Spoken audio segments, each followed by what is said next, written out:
বারাবণীর block BDO office চত্বরে মঙ্গলবার সকাল থেকে চরম উত্তেজনা সৃষ্টি হয়। অভিযোগ, অন্নপূর্ণা যোজনার প্রাপ্য টাকা ব্যাংক অ্যাকাউন্টে না পৌঁছানোয় বিভিন্ন গ্রাম পঞ্চায়েত এলাকা থেকে আসা বহু মহিলা বিডিও অফিসের সামনে জড়ো হয়ে বিক্ষোভে সামিল হন।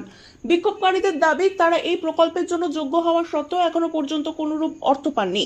ক্ষোভে তারা বিডিও অফিসের মূল গেটের সামনে অবস্থান নিয়ে বিক্ষোভ দেখাতে থাকেন। পরিস্থিতি উত্তপ্ত হয়ে উঠলে ঘটনাস্থলে পৌঁছায় বারাবণী থানার বিশাল পুলিশ বাহিনী এবং কেন্দ্রীয় নিরাপত্তা বাহিনীর জওয়ানরা। আইন শৃঙ্খলা বজায় রাখতে বিক্ষোভকারীদের মূল প্রবেশদ্বার থেকে সরিয়ে দেওয়া হয়। প্রশাসনের পক্ষ থেকে মাইকিং করে মহিলাদের শান্ত করার চেষ্টা করা হলেও প্রথম দিকে তারা তা মানতে চাননি। শেষ পাওয়া খবর অনুযায়ী এলাকায় এখনো উত্তেজনা রয়েছে এবং পুরো পরিস্থিতির ওপর কড়া নজর রাখছে পুলিশ ও কেন্দ্রীয় বাহিনী।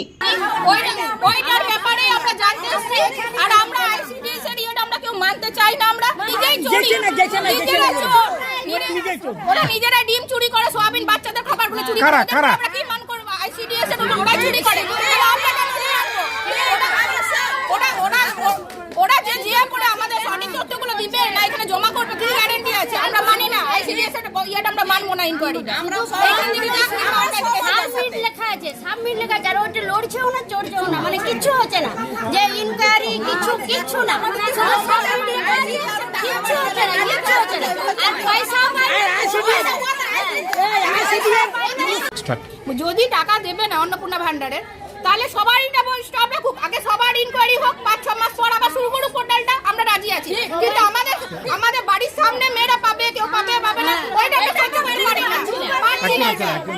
ওইটা মানবো না। বিজেপি সরকার, এই সরকারের বিরুদ্ধে আমাদের কোনো অভিযোগ নেই।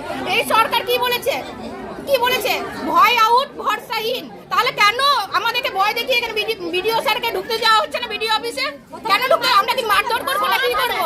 কিছু করবো না, আমরা আলোচনা করছি স্যারের সাথে।